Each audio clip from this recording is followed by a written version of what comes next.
Warning. On this podcast, we take the cases seriously, but not ourselves. Although, we may attempt to lighten the mood at times. Our episodes contain graphic descriptions that some listeners may find disturbing. Listener discretion is advised.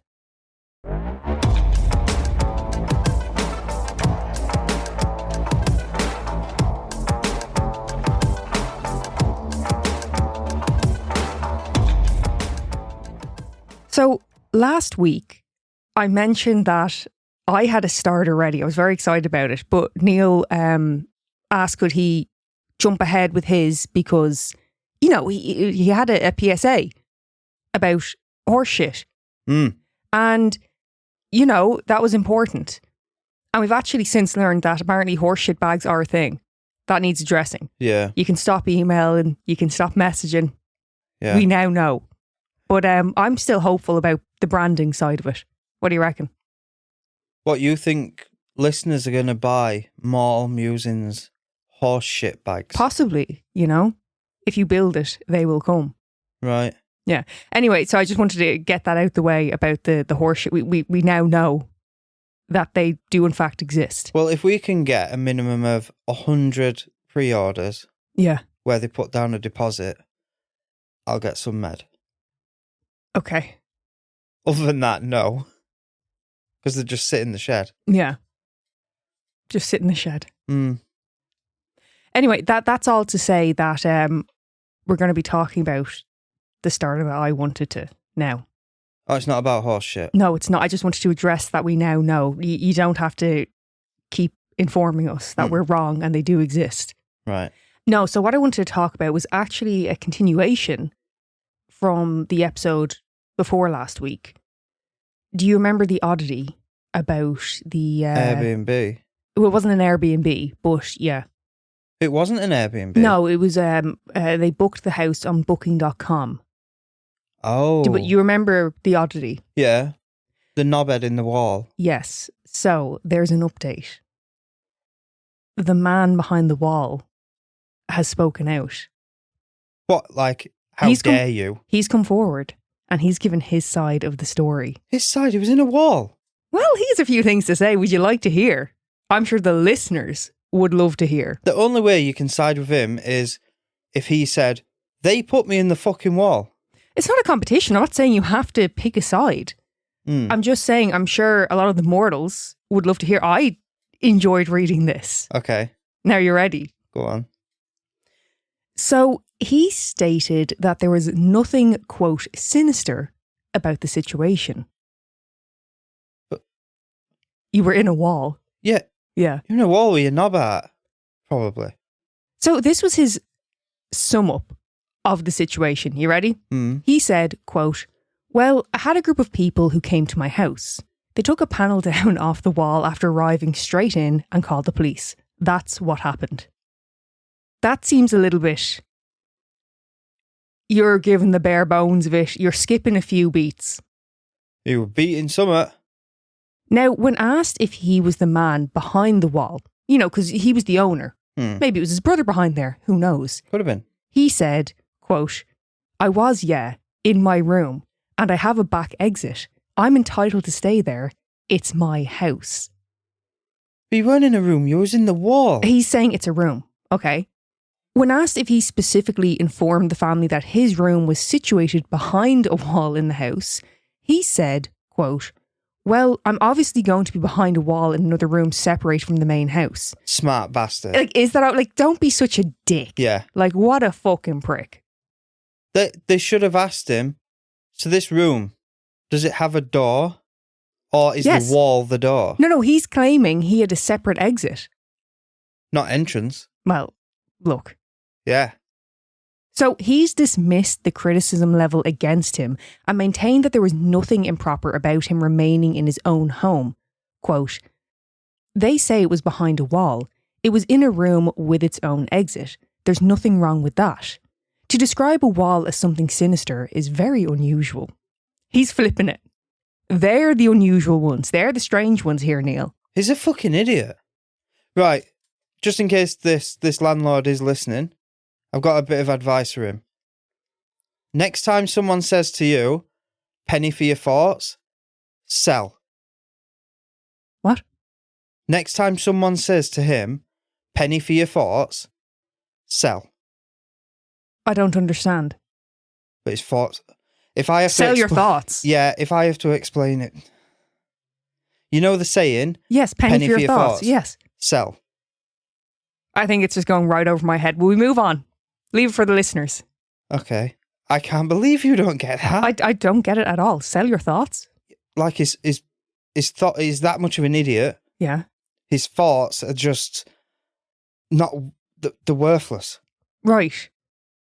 So if someone offers him a penny, sell. I've never heard that before. Penny for your thoughts? No, I've heard penny for your thoughts, but you're saying sell. Is that a thing? Is that like a follow-on answer? No. This is just you. But my dad said it. Okay, well, do you know what, listeners? Let me know if when Neil said that, you were like, I get it, because I fucking didn't. Right. Yeah. Anyway, right, so the wall, the partition. I saw a photo of it. It didn't look great. I understood their concern. Yeah. You know, he's downplaying it, being like, oh, it's really weird to think a wall is weird and blah, blah, blah, blah. It did look a bit strange. Well, it's gonna. Well, you haven't seen it. How would you know? Because it's a fucking wall with an hole in it. No, but there's a bit of wall over it. There's like the partition there over it is what I'm saying to you. Right. It's not like... Right, so say you were booking it. Because bear in mind, they didn't just arrive and get like a key out of a lockbox. He was there to greet them. Right. If it was my house and say there was some work getting done and it was like a makeshift wall for the time being before it got filled in, I would say, here, look, I apologise, that's not great, but, whatever. But he's acting as if like, it's fine, it's not a wall, it looks odd. Right. There's a reason it's like that. So, order of events, they arrived, the landlords greeted them. Yes. Obviously, they thought everything was fine, so he vacated the house. After doing his drying. Drying his washing. Yeah.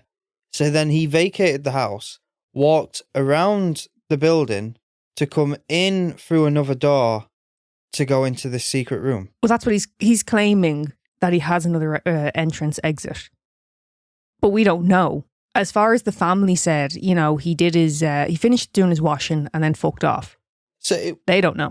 He may have come straight back into the house. Well, he would have had to have come back into the house because he was using the washing machine. Yeah. So even if he went through his, separate entrance. So it wouldn't be as bad. It's the hole in the wall. It is the hole in the wall. And again, like he said that this was his room in his home. He's entitled to use it. So the question was put to him, Neil. What about the toilet? What's the situation there? Shower. And all. Well, no, you could shower like before the guests arrive. Yeah. But like you need to use the toilet multiple times a day. Yeah. So he said, right, when asked about the toilet, he said, quote, how did I go to the toilet? I have a bathroom there. In that room? I'm guessing that's what he means, yes. Or is he just being stubborn saying, I have a bathroom in my house, I'm entitled to use it? Because that's the attitude I'm getting off him. It's my house, it's my house. Yeah. When it was put to him that his residing behind the wall was a bit odd, to say the least, he said, quote, well, if you want to describe it like that, as something sinister, there's nothing I can do about that. But if there has to be a room, there has to be a wall. There's no getting around that. If there's no wall, there's no separation. He also insisted that, despite the stated suspension of his property from booking.com, quote, I'm actually full. I'm full. There's no availability. The last I looked at it, all the bookings I wanted were there. I had my quota for the year, It's kind of, I feel like you're saying a lot of words, you know what I mean? Yeah. When again confronted with the abnormality of the situation, he said, quote, well, it's being described in an unusual way. There's nothing you can do about that, really. I think it's much ado about nothing. I don't even know what to say to this. I don't even know what to say to this prick. He seems kind of defensive. If he had come out and been like, that's not the case. It didn't happen the way she said it, but I feel he's more confrontational. Yes. It's if he had been like, no, that's not actually true. What happened was blah, blah, blah. But he's like, they came in, they ripped my wall down. This is, police were called. Yeah.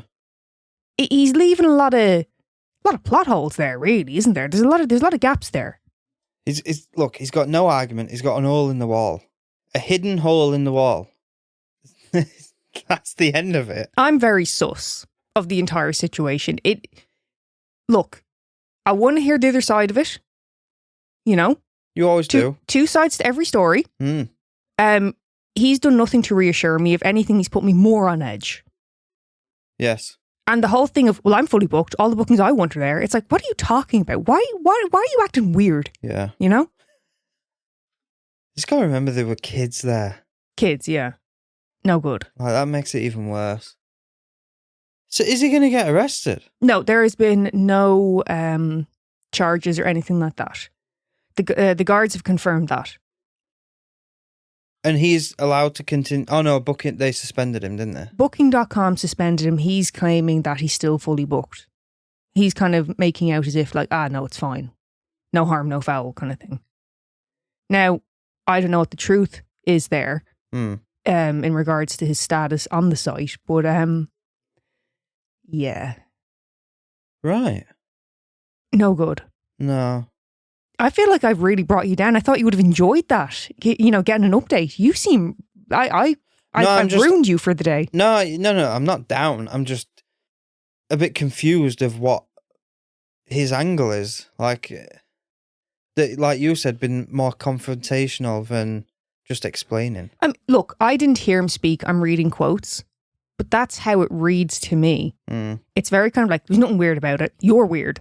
You know what I mean? It's the sort of thing I'd probably do. 100%. Yeah. Yeah. You'd immediately turn it on the other person. Yeah, I'd get me back up. Yeah. I'd be like, well, you opened the fucking hole in the wall. So it's on you.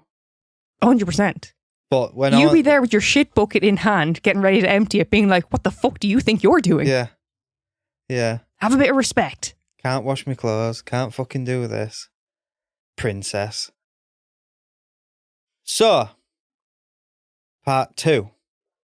That's right, Neil. Part 2 of the murder of Natalie McNally. Now, this one has been a bit of a thorn in my side.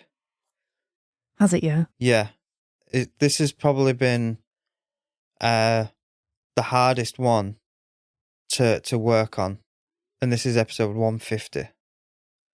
So, once we'd finished recording, I edited. Megan always has to prooflisten because she doesn't trust me editing skills.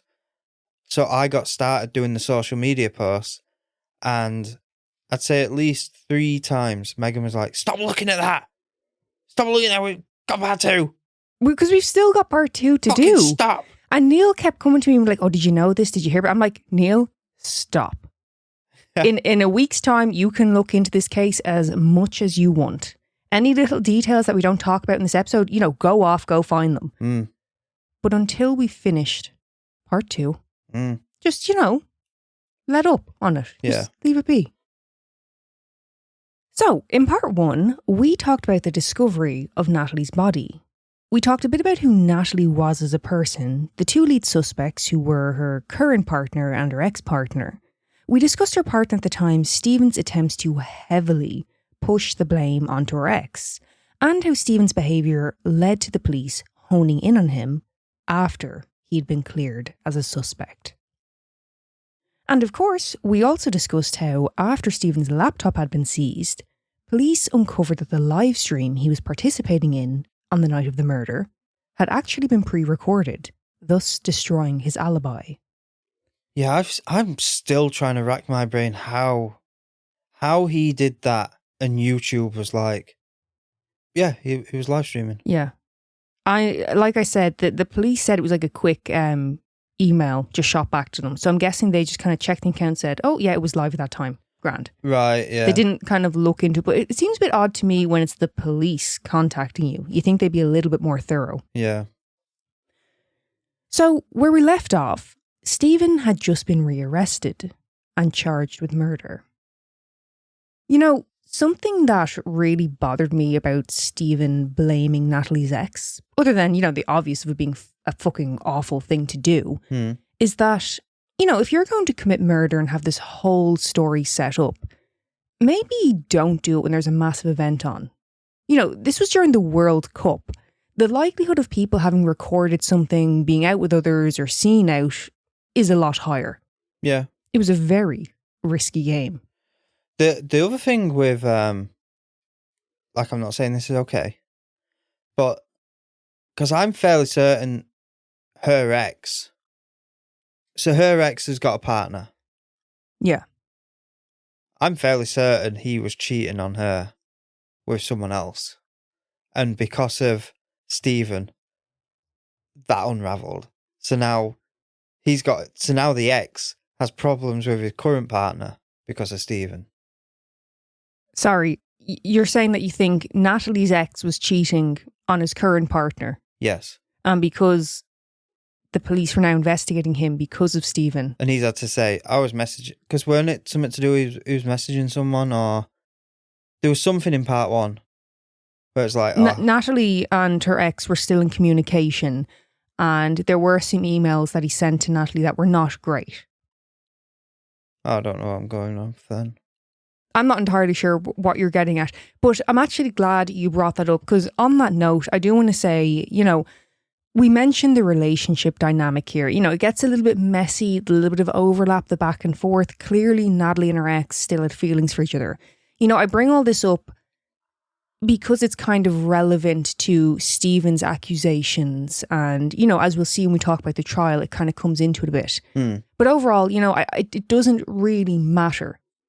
It doesn't really matter. That's their personal business. If there was a bit of an overlap or whatever, I'm not saying it's okay, but who the fuck are we to judge? None of our business. Yeah. And I don't, because I know you straight away were like, oh, I'm side-eyeing Natalie, as soon as I said it.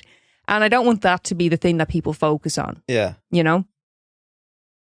Anyway, today, Neil, we are going to be talking a bit more about Stephen McCullagh, his shocking behaviour, as well as the trial and the aftermath. So, let's, regrettably, talk about Stephen. Can I just say, when I was getting images of him, even without Smug. the murder, he's a prick. Smug little bastard. You can tell he thinks he's 10 men. Just a fucking babe magnet sort of thing. Babe magnet? I haven't heard that in years. Oh. Babe magnet. But yeah, he's just a sleazeball. A fucking... Yeah. You can tell you're a sleazy bastard. Smug little shit. Which I don't get, because looking at Natalie, she looked so fucking sweet and innocent. What the fuck was she doing with that smug, fucking... I bet you were a womanizer as well. I get a lot from pictures. Yeah. Yeah. I bet he didn't think... But that will go hand in hand with your skills reviewing CCTV. Well, this is it. You're very good with imagery, aren't you? I looked at one image of him and I was like... Bastard. He thinks he deserves... From looking at one picture of him... Yeah. He thinks that... Say if Natalie was doing the same job as him, that she should be on less money. Yes. Yeah, I know exactly what you mean. It's equal pay. What? Yeah, no, he's just... I think smug, arrogant, entitled. You get a lot from a picture. Tosser. That too. Yeah. Yeah. It's not like us to get off topic, is it? Or kind of stray slightly, is it? But we'll rein it back in. We'll get on with the episode. Now, Stephen, if you hadn't already guessed it, is no good. I would go as far to say the man is a complete and utter shithawk. That's just your personal opinion. That's just me personally. I don't want to force anyone's hand here. Yeah. I'm not trying to sway or influence. Oxygen thief is the word what comes to mind. There's another one. Yes, very good. Yeah. Now, his best friend was a woman named Anne McCullagh. She described him as loud, jolly and boisterous, the biggest personality in the room. Equally, she said that there was times if he was to become angry, he would suck up all of the air out of the room. Now that's horrible to be around someone like that. What, they're just... Don't be so fucking stupid.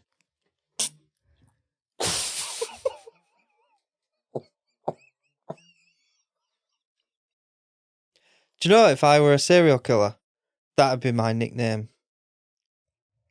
Air sucker? No, the oxygen thief. Strangling the life Jesus. out of her. That's a bit fucking dark. I think that's a good...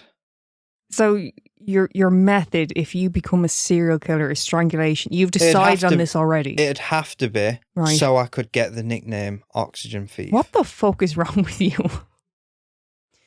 No, but you take my point with the, being around someone like that, feeling like you're walking on eggshells when they're angry. It puts you on edge. It's awful. It's very, very, very stressful. Like, I do know I can be like that at times. Yes, you can. Yeah. Yeah. But we've had this conversation many a time. Like, it's all right to feel angry. It's just about how you express it. You know what I mean? Mm. And I think sometimes with yourself, you can kind of struggle to express it correctly, perhaps. Yeah. Yeah. Nobody's perfect. Nobody is perfect, Neil. The thing is, as long as you're willing to kind of work on stuff and kind of recognise things, Yeah, no, for me, it's just more, if someone's done something which is clearly deliberate to piss me off. No, but that's what you think. Like, that's your I'm done with you. But that's your perception. You think that. There's been plenty of times where you've said to me, they've done that to me. I'm like, where are you getting that from? And I'm asking you to like talk me through it. Yeah. I'm not seeing what you're seeing. Do you know what I mean? It's like you've put that extra effort in and gone out of your way to come up with a plan to piss me off. Yeah. And ruin my day. But not everything's about you. Do you get what I mean? You fixate on that they've done it against you. This is about me. You know what I mean? It's a bit like sometimes I feel really bad. If I'm driving somewhere and there's a car in front and they're doing like 20 kilometres under the speed limit. And I've got places to go, I'm either going to the gym. Going to the gym. Or the shop, or work. And I've got this car in front of me doing 20 kilometres under the speed limit. And I'm there like, I'm immediately, that this is because of me. They're doing this to slow me down. They think they're clever. Yeah. And then I'll overtake them and they'll be about 95-year-old woman. And it's like, oh, okay. Well, maybe they shouldn't be on the road though. Well, no, I agree. Yeah. I've always said it. Just as dangerous. People who drive too slow are just as fucking dangerous as people speeding. Yeah. I don't care what anyone fucking says. But yeah. Where did we go? How did we get onto this? It's just constant tangents on this fucking show. There can't be anyone left listening to us who just want true crime. If there's anyone new, this is the first episode they've clicked on, which I hope not. It's a part 2. What kind of a savage clicks onto a part 2 as their first episode? I have actually seen it before on our episodes, on our downloads. Yeah. And there's a lot of times part 2's got more downloads than the fucking part 1. It's just some arsehole looking for the conclusion. Oh, is that what it is? Possibly. That's the only thing I can think of. Well, you came to the conclusion end of part 1, so they missed that. I kind of said to you, if you weren't interested in hearing any more of us, you kind of knew. Yeah. Without all the details, you know it's Stephen. Yeah. His name's Stephen. So, tangent aside, Stephen with this big personality, kind of the best in the world, but equally can be quite difficult to deal with at times. I have to say, I'm always kind of wary. People love to shit on the quiet ones, but I don't know. I'm just so wary of people with a big personality. It's what are you trying to hide behind the big, loud, boisterous, life of the party person? I've got more of an eye on them myself. Yeah. But then again, I'm a quiet one. So. Yeah. I don't know. I'm kind of in the middle, I'd say. You're a louder personality though. No, I'm louder than thee. So. On the pod, obviously I do a lot of talking because I'm telling the case. But in our day-to-day lives, I'm kind of... you drown me out a lot of the time. And I don't mean that in a negative to you. You're just a louder, bigger personality than me. Mm. If we're sat in a group of people talking, you say for every 1,000 words you speak, I'll speak 50 to 100. Do you know what I mean? Mm. You've actually sat and counted, haven't you, before? I have not, but I might start. I get a clicker thing. So, previous to his relationship with Natalie, Stephen had been in an on-off 7-year relationship with another woman. She claimed that he had been physically abusive towards her on multiple occasions. And during their relationship, his ex-girlfriend had given birth to their child, which sadly was stillborn. So do you think, even though he was a piece of shit, do you think that escalated him? No, absolutely not. Oh. Obviously, going through something like that, it's absolutely devastating, and understandably, she sought counselling. Now, the sessions were held in the home where she lived with Stephen, but little did she know, he had been secretly recording these sessions. What a bastard. Yeah, and I'll do you one worse than that. She only found out later, after police informed her. What was he doing with them? He, just arrogant, jumped up prick, had to know everything, had to be involved, had to have control over her thoughts, her private thoughts. That's insane. Yep, it's twisted. And that is something we've actually talked about. If we got into an argument, Neil will often say to me, I should record you right now so you can hear yourself back. Yeah. And I hate when you say that because it's so creepy to me and it's something I would never do to you, even when you're being completely irrational. No. I try to talk to you in that moment. I don't be like, I should fucking record you. No. When I say record you, it's not just you, it's both of us. Because there's a lot of times when we'll be in an argument and I'll say, you said this. Or it'll be the other way around. You'll say that I said something. Yeah. And it's right, say if I've said, earlier you fucking said this, and you'll go, I absolutely did not. And you'll be there, stone-faced, fucking confident, and it's like, we need to start recording this because I heard you fucking say that, and you're adamant that you didn't. That's what I mean. It's not like you should hear yourself, meaning the tone of you. Yeah. And you should be ashamed. That's not what I mean. I'm meaning, I heard you. Right, say if I went, you wound me up earlier, you knew what you were doing, you called me a prick, and you go, I did not call you a prick. We need to record it because I heard you call me a prick. Yeah. So it's either I'm mental or I'm lying. Yeah. Yeah. Or you're mistaken. Yeah. Yeah. Yeah, no, if I've ever done that, it's never intentional that I'm trying to fucking gaslight you or anything like that. It's, sometimes you say something in the moment and then if you go, you said this and you're trying to quote exactly. And I'm like, I can't remember exactly what I said to quote back to you. Yeah. But, yeah. So back to Stephen.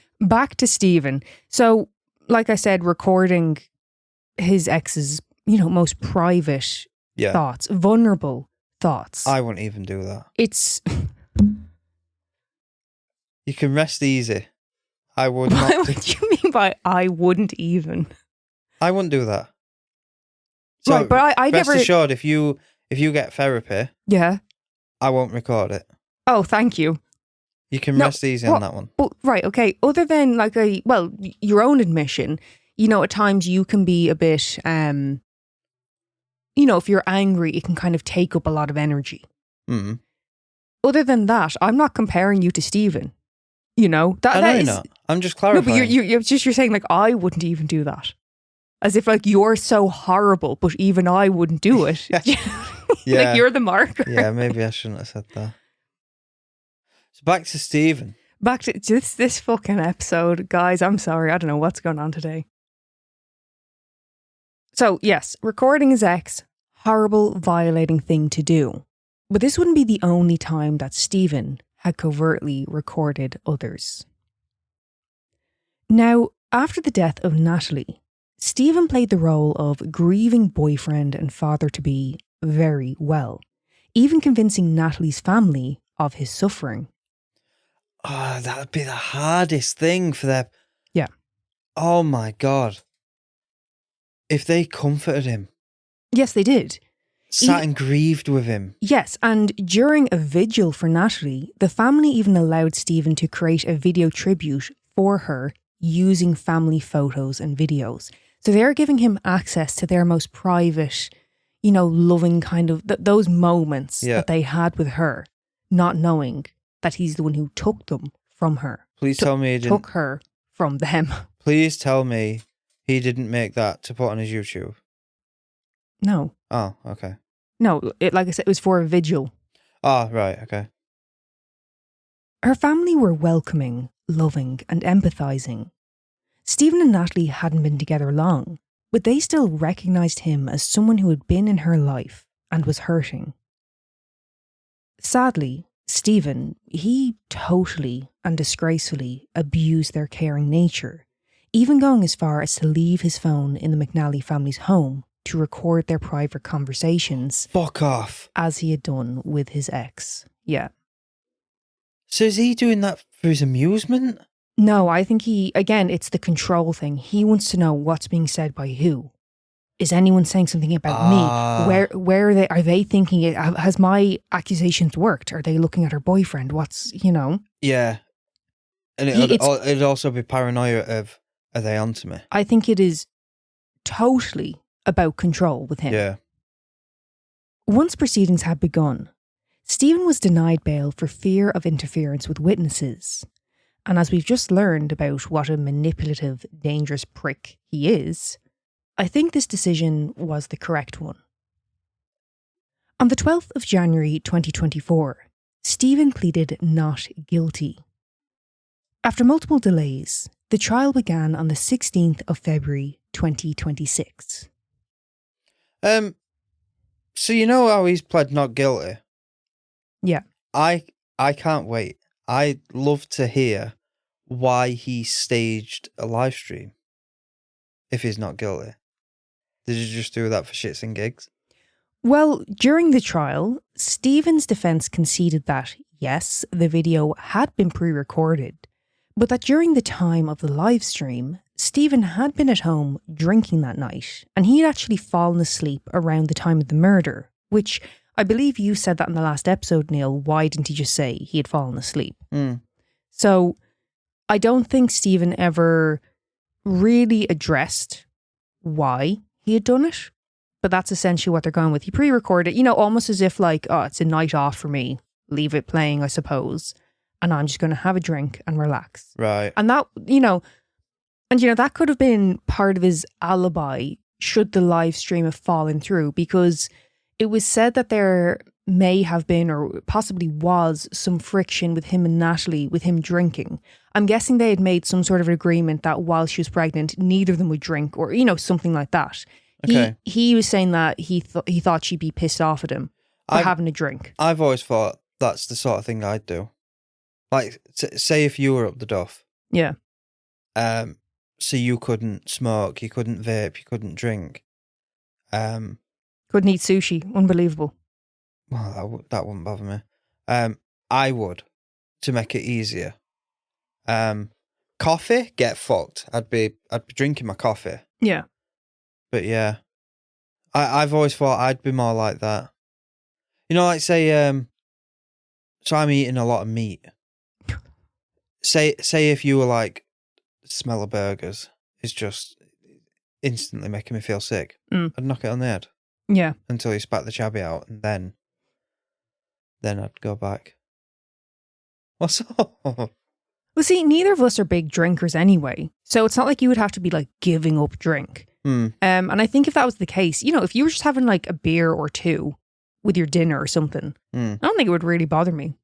That's kind of the case anyway. Like, again, you don't drink a lot, but you would drink more than me. Yeah, no, but the way I look at it is you're having to sacrifice a lot to spit a chabby out. My entire fucking body. Yeah. So, yeah, like, just to make it easier. Yeah. Like, you're not, like you said, you're not a big drinker. But there is nights where you're like, can't wait to have a Crabbies. Oh, I love a Crabbies. So you imagine if you're sat there with big belly art and I sit down with a That's because of the takeaway. And I sit down with a bottle of Crabbies, you're going to be pissed. Well, if you specifically went for a Crabbies. Yeah. Usually, at most, generally speaking, I have one a week. Yeah. And that's, when I get my takeaway. have me pizza and a Krabby's. That's me treat. Yeah. You know? I'd say I'm like 4 or 5 a week. Yeah. The prosecution described the murder as, quote, planned, calculated and premeditated, and that Stephen had, quote, put on an act to conceal his crimes. The exact motive for Stephen's crimes are unknown, but it is believed that he had found messages on Natalie's phone that he did not like. With some messages being sexually explicit, and in others, she had expressed her interest in ending her relationship with Stephen in the new year. Oh. So... Yeah. Because I kept honing in on the pregnancy. Yeah. Which is fair. What? No, it's fair for you to think she's pregnant. Is that his motive? He doesn't want a child. Da, da, da, da. Yeah, you need to elaborate with this. Sorry. Yeah, that'd be fair. Which is fair. So it's the control thing. If she was the one ending it. Yeah. Not on my watch. Yeah. And her intention, it was probably, sweet in saying end it in the new year. Let's get through the Christmas period. I don't want to break up with someone right before. It's not very nice. But if you were to find that and feel like they're planning this. I was the opposite years ago.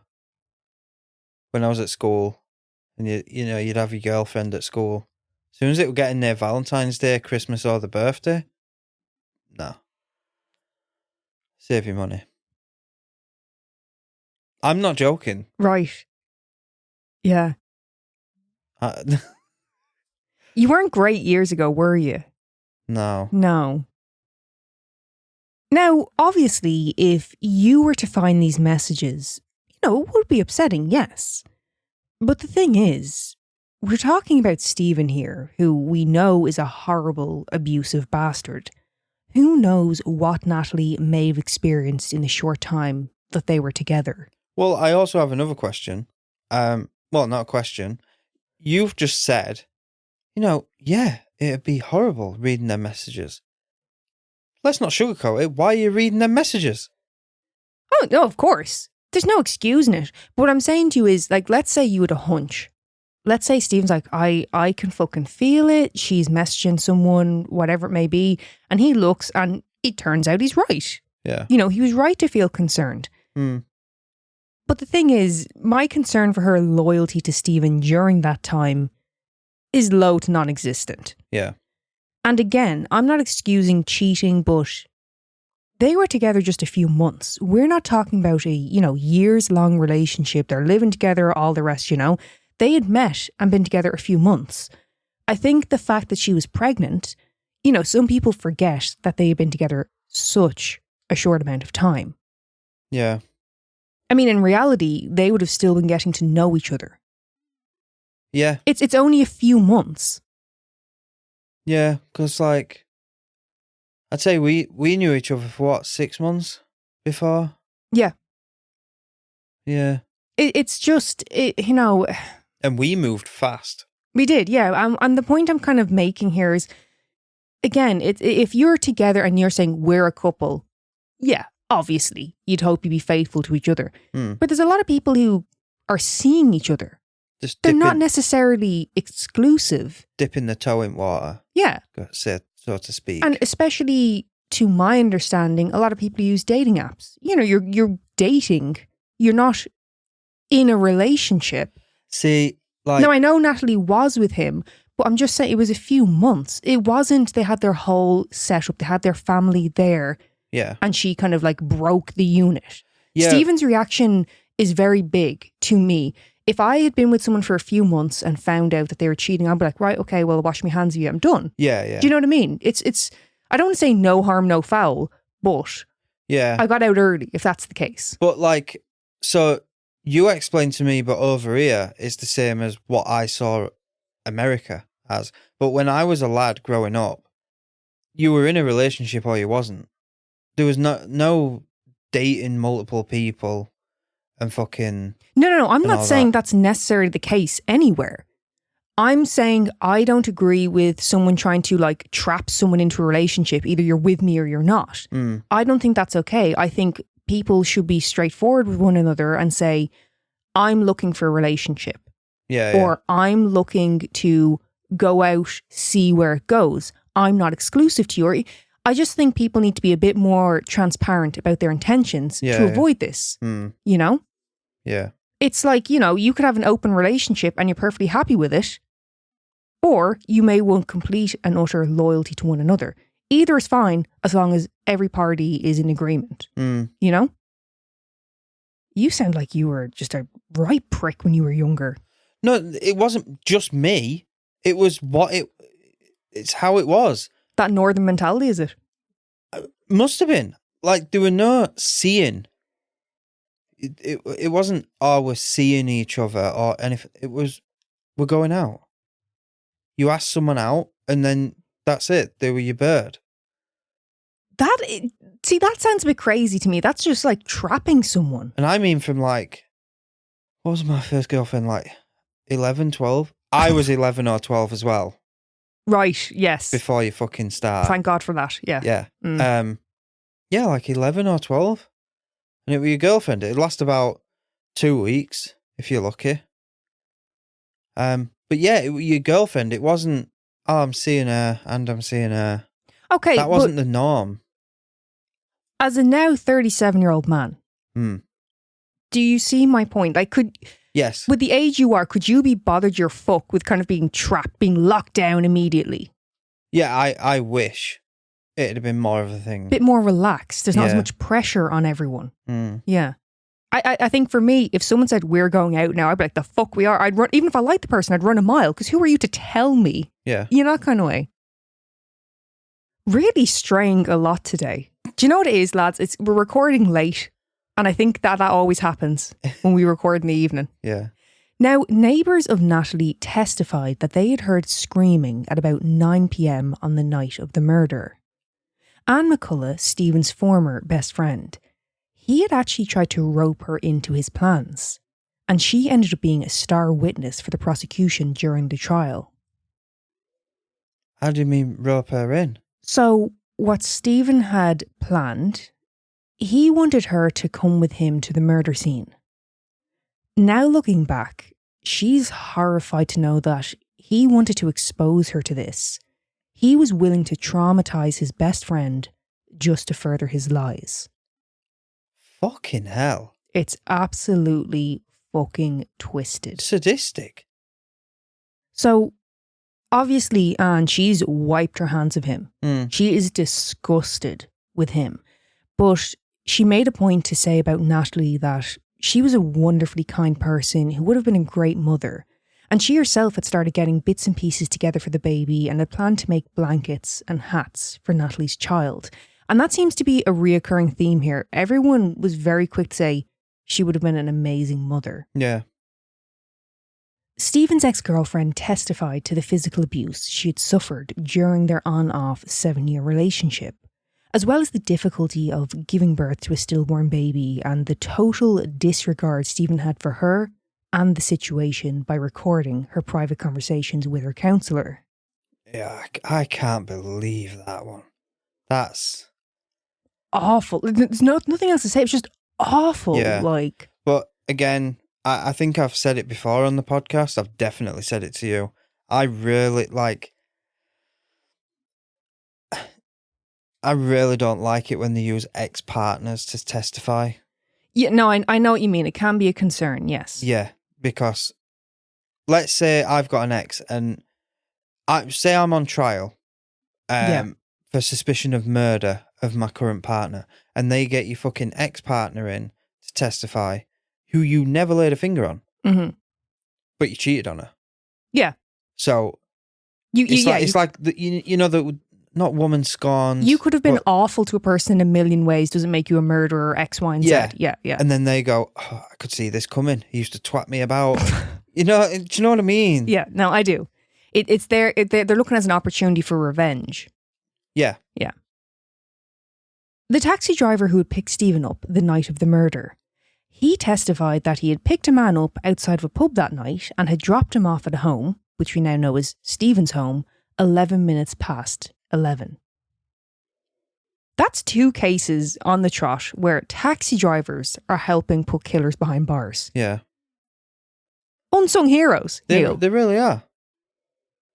You know who else testified? Go on. Natalie's ex, who Stephen had accused. How could he? Well, his name was dragged through the mud. He was forced into this, you know what I mean? Yeah. He was forced to be a massive figure in this case. So when asked if he had anything to do with her death, he said, quote, "No, not one bit." He then looked to Stephen and said, quote, he did it. A blind person could see that. He noted that, quote, "Natalie would have been a fantastic mother. I have no doubt about that." He described her as, quote, "the nicest girl ever. She would have done anything for anybody." He also said, quote, "I wish I'd been better to her. We were two consenting adults. I know the texts don't look good. I'm not proud of any of this. I definitely took advantage of Natalie. I feel horrible about it. If I sink myself and get myself in more trouble, I don't care. This is about Natalie." That'd have been an awkward drive home with Mrs. This man is fucking showing up though. Yeah. You know what I mean? You know his current partner is going to be like, she's the one that got away, is it? Is that what it is? Well, she actually spoke the trial as well. Oh. So this is what I mean. People are showing up for this, you know? Okay. So there may have been, like I said, some of his behaviour of his own admission was not great. But like I said, this isn't about any of that. Yeah. You know what I mean? No, do you know what I've you laugh? What was that laugh? Because you know what I've got in my head? Stephen sat there, and then when Natalie's ex, as current partner, stands to speak, I wonder if Stephen's like, the fuck has it got to do with you? Yeah, but again, these people are putting themselves on blast. You know, like we mentioned in the previous episode, you know, she had said that, you know, he had put his hands on me. And she later said, you know, that isn't true. I was angry. We were fighting. He did send some not great messages, but he didn't hurt me. Catherine Kieran's, head of the PPS Serious Crime Unit, said, quote, "I've never seen that happen before, when the person framed for the murder actually fronts up and comes to the court and faces days of questioning. But that man was always very keen to assist the prosecution, which he did under intense pressure." Yeah, he's a good man. This sort of, I have to agree. Of course, there is some behaviour there that is not great. But at the end of the day, he is now trying to do right. I think it shows a huge amount of courage and integrity for this man to have shown up and said, yes, I fucked up. I'm going to put myself on blast so we can get to the truth and do right by Natalie. The judge stated that, although there was a significant amount of evidence relating to Natalie's ex, he was not the one on trial, and he urged the jury to focus on whether or not they believe that Stephen had committed the murder. Because again, it kept kind of coming back round to him, and he was having to, you know, stand up to these questions, which really, the fact that they had a bit of a fucked up relationship and, you know, it wasn't great, is neither here nor there, really. Yeah. They should have just kept focusing on Stephen. Yeah. If he wanted to testify just to, you know, anything Natalie had said about the relationship or whatever, the messages about, you know, she was going to break up with Stephen if she had said that to him, which, you know, I assume he was aware. Yeah. That's fair. But essentially this man went to court and was defending himself while someone else was on trial for murder. It's insane. Yeah. The trial lasted just shy of 5 weeks. And on the 23rd of March 2026, after a 2-hour deliberation, Stephen was unanimously found guilty for the murder of Natalie. Natalie's family cheered and applauded the jury, the prosecution, and the investigators. Hours after the verdict, a spokesperson for YouTube stated that Stephen's channel had been removed for, quote, violating our creator responsibility policies. Hours after the verdict, Neil. Hours after the verdict, the channel was removed. Yes. So bear in mind, this is this year. What? Yes. The murder was committed in December of 22. Yeah. It was this year when there was a verdict. and then YouTube acted. It's funny you should say that about his channel. So when I was, getting the photos for the social media posts for part 1. Yeah. Because it was a YouTuber, I had to do it. I searched for his channel, but for what his username were, which I can't remember what it were, something thick. And then, you know how it does that Google AI overview? Yeah. So I searched his name, and I put, is his YouTube channel still there? Yeah. And the AI overview said, no, YouTube took down his channel permanently, but the only fucking word I've got is sadistic. Some sadistic bastard has archived all of his videos and started a new channel with his old YouTube name, and then it says archive. Yeah. And it is uploaded every single video back onto YouTube. It's still there now. Mm. And the shocking one, the live stream's there. Yeah.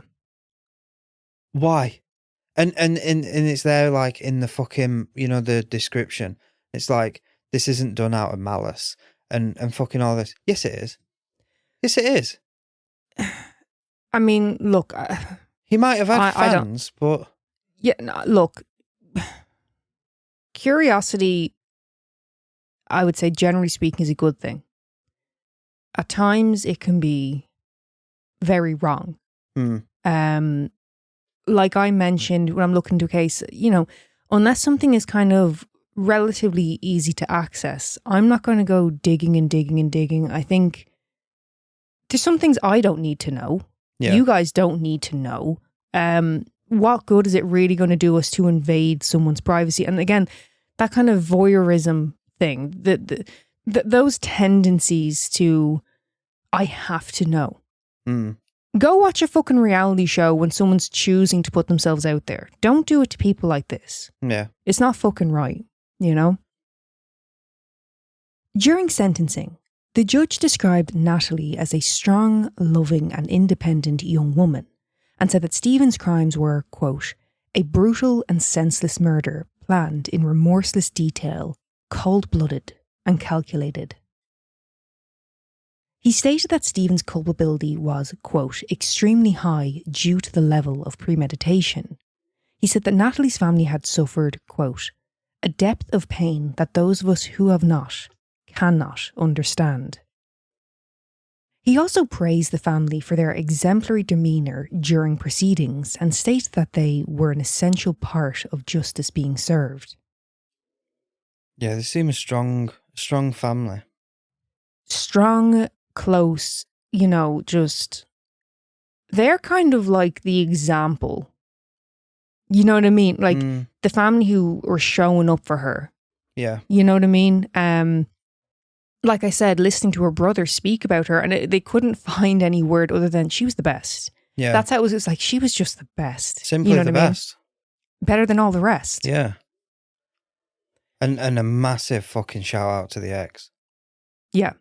And 100%. The current partner of the ex. I don't want to keep harping on it, but, I think some people might get caught up in no, fuck him, he did a bad thing.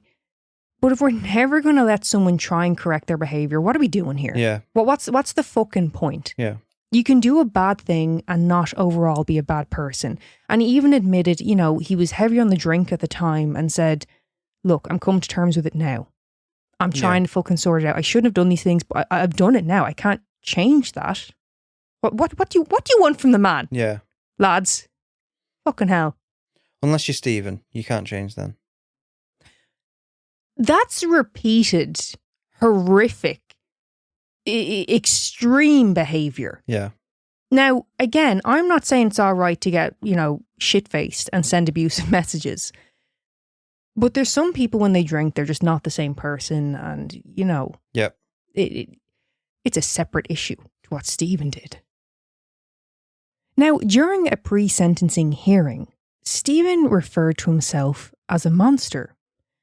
Now, this is odd and contradictory to his previous statements. I was just about to say, hang on, he pleaded not guilty, but now he's a monster. Yeah, so he, quote, acknowledged that he might have left his house, but had no memory of the night of the murder. It's funny how often that happens when someone gets put on trial for murder. Oh, so when they'll be like, not guilty, I didn't do that. And then as soon as all the evidence comes in, they're like, well, there was a time when I blacked out. So it must have been then. Well, get ready for it. In the report, he said, quote, I don't remember feeling the need for her to die. I'm not the type of person to seek revenge. Now that is just such a strange way to word it, don't you think? Yes. Also, I don't believe for a fucking second that you're, quote, not the type to seek revenge. What a load of bollocks. Yeah. He can't even drive on Vice City, by the way. What has that got to do with anything? I'm just saying, I watched one of his Vice City videos and he can't drive for shit. And he looks like his bollocks stink. He was drinking during the live stream, and I believe he makes a comment about drink driving, talking about, driving on the game. I think he was like eggnog or something. Was it not Guinness? No. No. He had, it was a smaller glass, and whatever it was like a whitey, creamy coloured. So I'm guessing it was eggnog because it's Christmas. Could have been velvet. Could have been Disaronno velvet, what you love drinking. Love it. Sidebar there. I've never seen eggnog for sale over here. Not once. Well, you make it, don't you? No, in America and shit like that, you can buy eggnog. You can buy like cartons of eggnog. Oh. Yeah. Yeah, well, we're not like that. We're not cheap. We get the ingredients we go all and out. make it. Yeah. Yeah. Have you ever had it? No. No, it's not really a thing over here, is it? At all. Apart from in Stephen's gaff at Christmas, apparently. Yeah. Isn't eggnog what Americans call a snowball? I've never had a snowball. Oh. Stephen also said, quote, I'm sorry for what I did to that family, to Natalie, and to baby Dean. I'd take it back in a heartbeat if I could. That family? Yeah, I'm not keen on the wording. Stephen's not one for the words. He could have said her family, Natalie's family. Yeah, the McNallys. That family. He could have named them all. He knew them. Yeah. To who it came in concern. What? To who it came concern? Is that to whom it may concern? Yeah. Yeah. Even that I'd find a bit disrespectful because again, you know these people, you've been in their house, you know. Yeah, but it's everyone who's concerned, isn't it? Oh, you're rounding up the family, Natalie, the baby, everyone. Yeah, the ex. Okay. Everyone who's been involved, his best mate. That seems very disconnected though, altogether, isn't it? Yeah, but if I was in that courtroom, I'd have gone, which family? Yeah. What do you mean that family? Specify, man. Yeah. So it's believed the reason for this, sudden change of heart, it's simply another manipulation tactic by Stephen. He's laying the groundwork for his potential parole. But if you notice, he still doesn't admit to the murder itself. Instead, it's more of a, I can't remember what happened that night, but if you're going to find me guilty, then I guess I apologise and feel awful. Do you know what I mean? Yeah. On the 3rd of June 2026, Stephen was sentenced to life with a minimum of 31 years to be served. One of Natalie's brothers described the conviction as, quote, pure relief and a bit of elation. He said that they are now able to adjust to the new baseline, now getting into the new normal. As Stephen was sentenced, he nodded as if to acknowledge his new normal. This was 3 years in the making, and although, we can recognise that it takes time for cases to go through the courts and a conviction and sentence to be finalised, it doesn't make it any easier. That's 3 birthdays gone by, 3 Christmases. I read that Natalie had attended Pride with her family. That's probably 3 times Pride has gone by and her family remembered that day and it triggered memories, wishing they could make new ones. And that's just to name a few. How many other events and celebrations went by where it was a constant reminder that they were without Natalie and still waiting for an answer? Her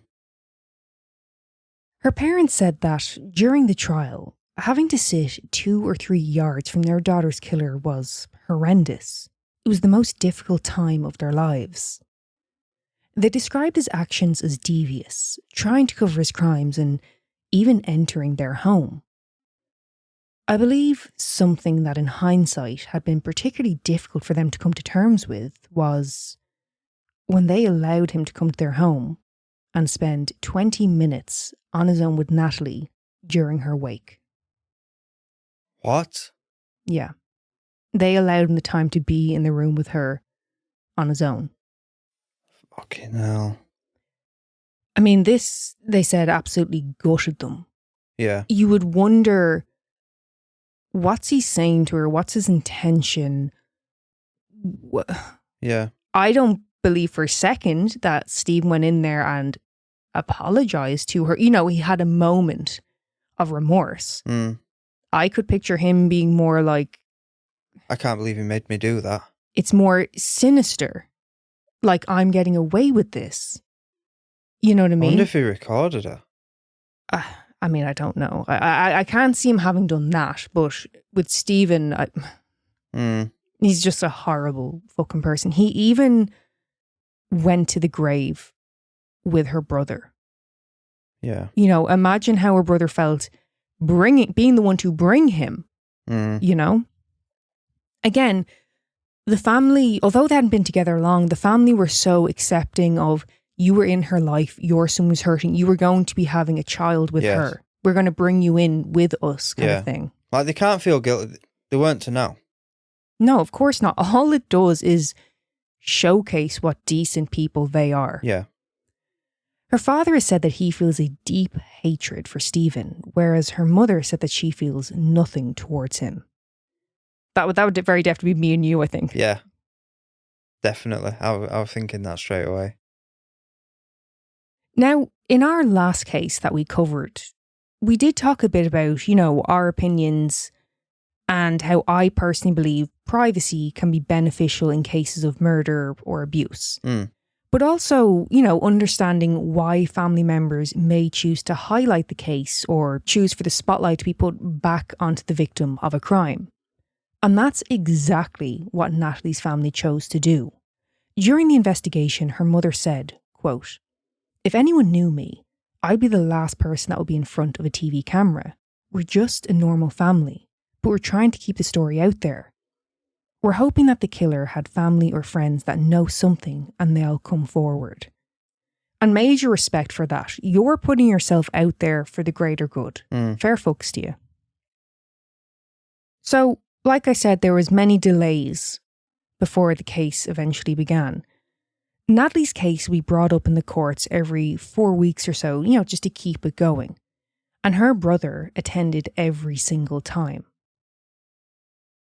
Her mother said, quote, "We were very, very close. She was my best friend.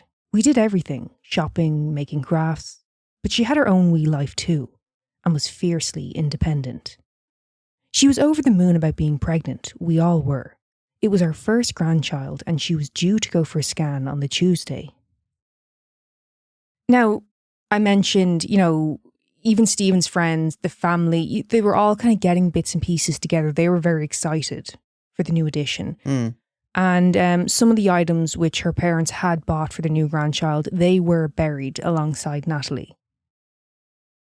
Her mother went on to say, quote, "I just keep thinking, did she plead for her life or her baby's life?" She didn't want to be thinking like that. But you will. Yeah. It's gonna come into your mind. Her mother said, quote, "I just keep thinking of her on her last day with us. She had her boots off. They were at the fire. She was in no hurry to get off. She was so happy and looking forward to Christmas. She was really content." As much as Stephen's actions highlighted the bad in people, others reassured the family that there is still empathy, sympathy, compassion, and a sense of community out there. Her father said, quote, "People have come in their droves. Even on Christmas Day, they've left their families to come here. There's been people we don't even know who suffered similar tragedies that visited." Some fellow from Oklahoma who was originally from Northern Ireland rang the other day offering his condolences. Her parents kept the door open to anyone who wanted to, needed to talk, share experiences, or whatever it may be. Quote, I just hope she died instantly. I know she was very petite, but she would have stood up for herself. You keep asking, why? Why would anyone want to come into her home and do that? It was horrific. He didn't just walk in, pull a knife, and there was some sort of accident. He gave her an awful death. There was blunt force trauma. It wasn't as if someone punched her and she fell and hit her head. It was a frenzied attack. So it's just jealousy, rage, fucking... Yeah, but I think the overwhelming, it's control. Yeah. It's not so much, I can't believe you cheated me. I can't believe you cheated on me. Yeah. You were going to leave me. Yeah. Sonia McMullen, the Regional Service Manager of Women's Aid Federation Northern Ireland, said that the statistics of gender-based violence are, quote, extremely high in Northern Ireland. She went on to explain how this links to the history of paramilitarism in Northern Ireland and how violence became a normalised part of everyday life. So again, kind of links back to our previous case where we discuss how environmental factors can go on to play a role. Mm. I honestly thought you were going to blame the British. Well, no, essentially, yes. That is what caused this. I don't know what you're laughing at. You shouldn't have been there. It always comes back to the British. I mean, in this case, it's very fair. Yeah. You shouldn't have fucking been there. Natalie's family have been very vocal about not only the murder of Natalie, but how this is a wider issue. Quote, if one good thing comes out of Natalie's death, you would hope it would help change attitudes and violence towards women and girls. Sonia McMullen said, quote, if we look at the figures of 1 in 3 women experiencing domestic abuse, you can only imagine the amount of children and young people. Boys and men need to be our allies and our solution in ultimately ending violence against women and girls. The prosecutor noted, quote, as part of this blight that is ongoing in Northern Ireland, tragically, 2 females have been killed during the span of this trial. Senior Investigating Officer Neil McGuinness said, quote, he was very confident of avoiding justice for this and was playing the role of the victim across his friendship group, across the McNally family and the public in Lurgan. Those were 15-hour days for 6 weeks with no rest days. Most of my team didn't take any time off. They didn't see their families. They were there from morning to night. I met the McNally family very early on when I took over, and I made a commitment to them that I would literally work to exhaustion to try and bring them justice. To have been found in the circumstances she was found in was absolutely chilling, even for an experienced police officer. Catherine Cairns described this case as unprecedented. The level of premeditation, the use of a pre-recorded stream as an alibi. She said in her 27 years as a lawyer, she had never come across a case like this. Not just the planning, but the aftermath. The total manipulation of others and planting himself within Natalie's family. Catherine said, quote, the case was unprecedented in terms of the premeditation, the levels of deception and concealment, and really the extraordinary amount of planning to kill this young woman. There were so many different strands of evidence which all came together and fitted together to prove the case beyond any reasonable doubt. We have to remember the brutality of the murder itself. Then you've got all the other layers of cover-up, deceit, the way that McCullagh ingratiated himself with the bereaved family, abused their trust, spied on them, manipulated them. You've got the framing of the ex-partner, but at the heart of this, you've got the brutal murder of a young woman and her baby. Yeah, it's like a 7-layer cake, innit? 7-layer cake? Yeah, it's not just an open and shut case of murder. You know, it's like you said, trying to pin it on the ex. Yeah. Recording the parents' conversations. Fucking getting 20 minutes alone at the wake. There's just layer after layer. Yeah. It just makes it so much more than a fucking murder case. It just shows how much of a sadistic bastard he is. Well, like you said, so many levels of deceit and concealment. And, you know, like the wake thing, I'm not entirely sure what he was doing. It's awful to think about. Or was it literally just, I mean, I'd say just a fuck you to the family. I can do, like, was it, you know, kind of, you said, was it his own kind of enjoyment to do these kind of things? Is there an element of that? Or was it simply he did it because he thought it would look best for him to do it? And he just stood in the room on his phone. You know, Yeah. we don't know, but it makes you feel very uneasy to hear that, obviously. I think it's fair to say that although this case is about the murder of Natalie McNally, it's impossible to ignore the bigger picture, which is abusive behaviour, including violence against women and girls.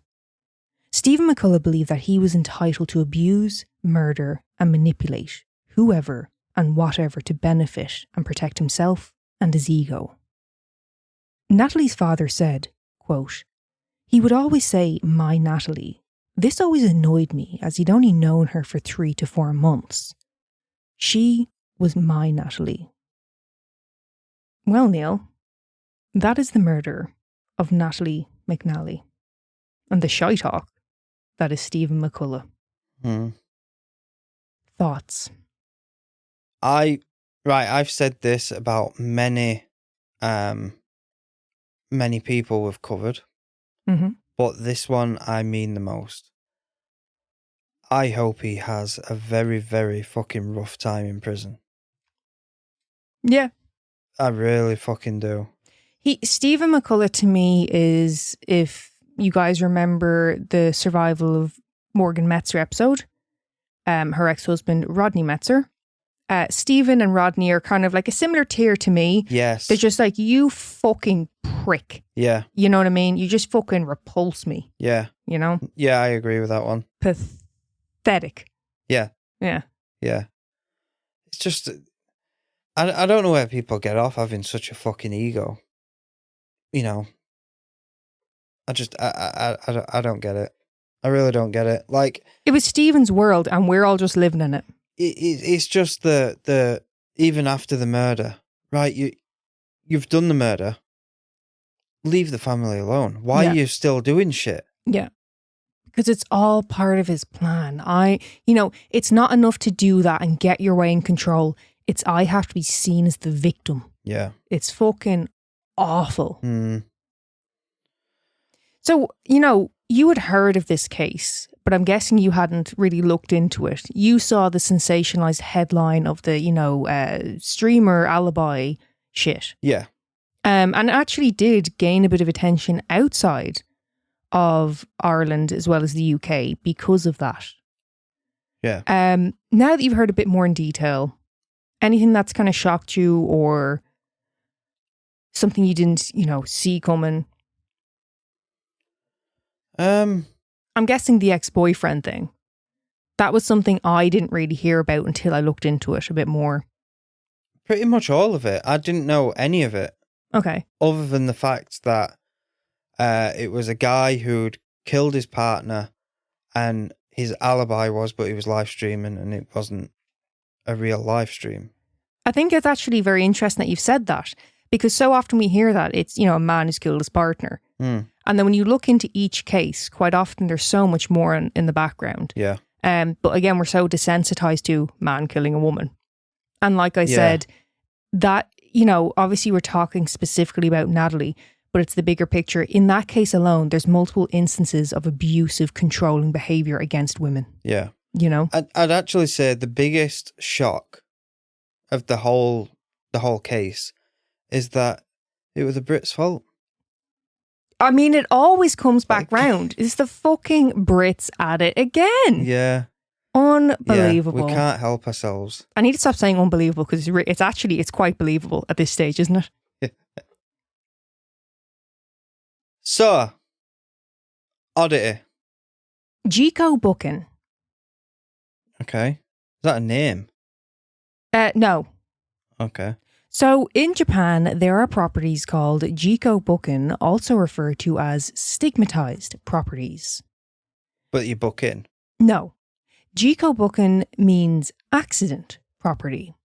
So if something has happened there, such as a murder, suicide, undiscovered body, or, a fire, something awful. Mm. And if something like this has happened on the property, this information has to be disclosed to any potential buyer. But some people can find it quite off-putting, and so these properties tend to be cheaper to buy or rent.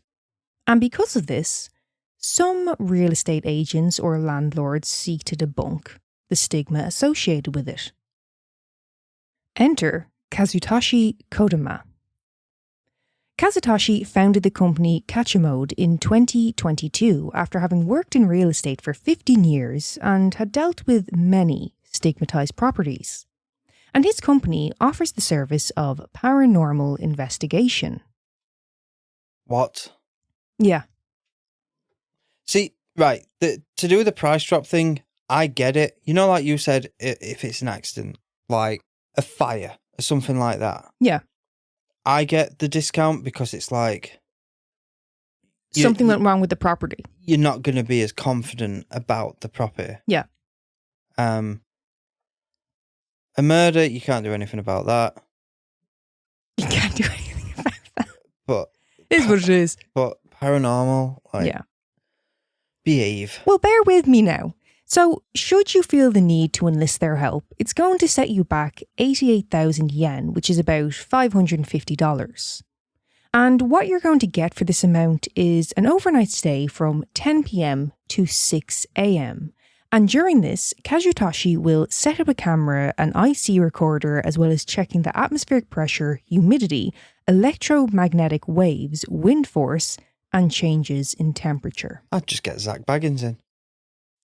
Quote, sometimes out of the blue, the camera stops recording and the microphone picks up no sound for no apparent reason. So what I'm hearing from this is your evidence is no evidence. Yeah. You know what I mean? There's very on brand for ghost hunters. You know what I'm saying? There's no sound. Okay. That's a good thing, no? Yeah. He also said, quote, I make sure the equipment is working every hour and at the same time I record myself with the camera. So, that's all good doing the overnight. What if the ghost is only active from 7:30 to 9 p.m? Yeah. Why is it always overnight? Why is it all, what is that? Well, I want a job. I'd do this. I'd fucking happily do this. 100%. Check the camera every hour. That's it. No sweat. Now, in all seriousness though, if this does provide comfort for someone, then, you do you. I'm not trying to slag anyone off. I do think 500 quid is a bit steep though, just for an overnight stay. Yeah. I get he's got to lug all the fucking equipment around, but 500 quid? Yeah. I don't know.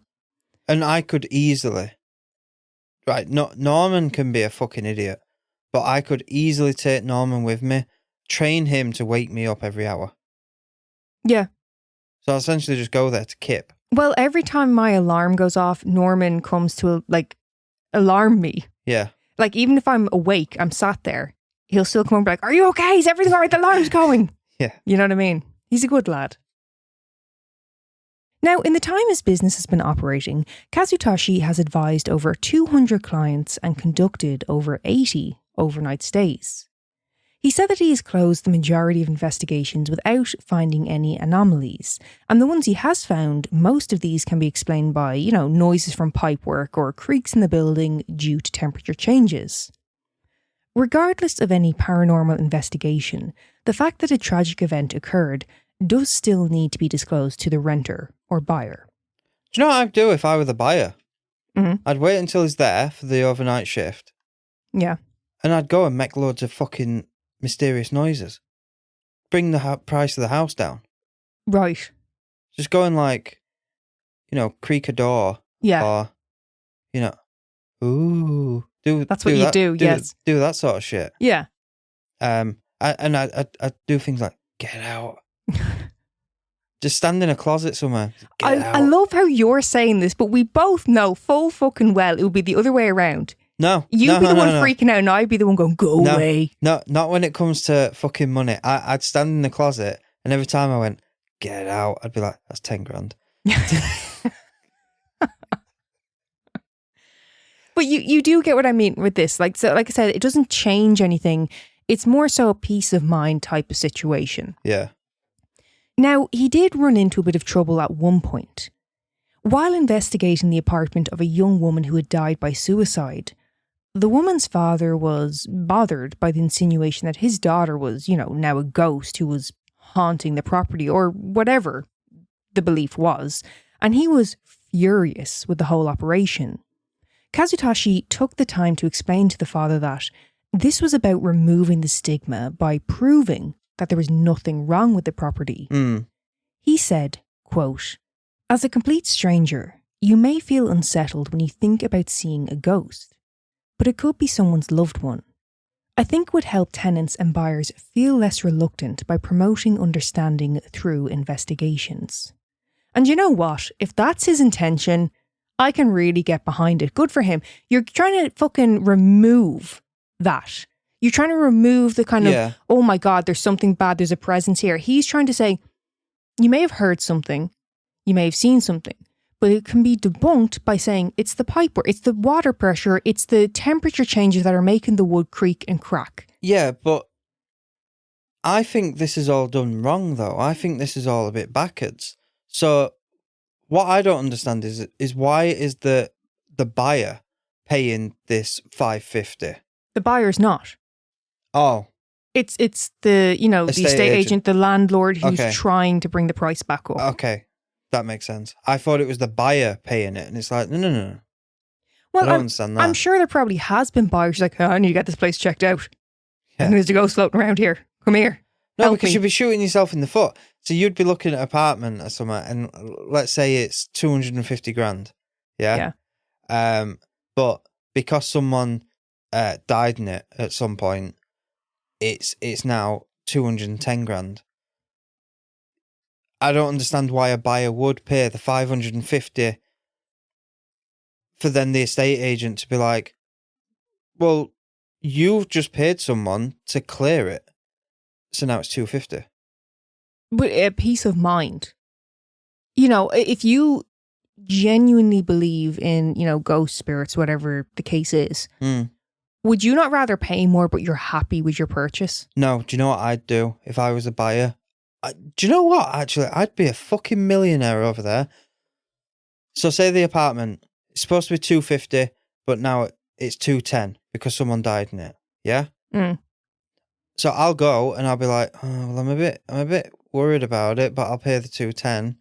It's a fair price.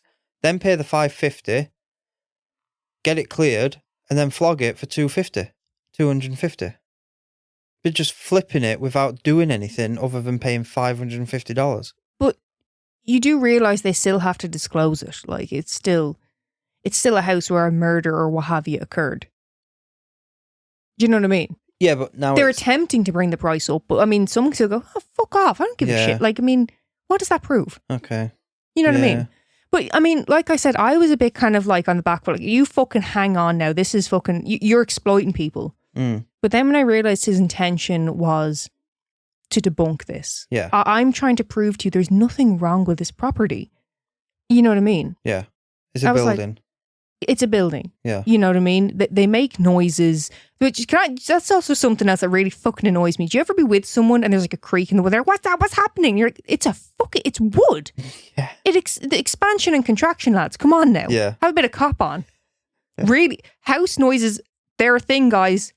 Yeah. I fucking can't stand when someone doesn't understand that. Really, it actually infuriates me. Yeah. I have to say as well, I understand the concerns with murder in regards to crime rates or even death in general, in terms of how long a body went undiscovered, the cleanliness, odour factor.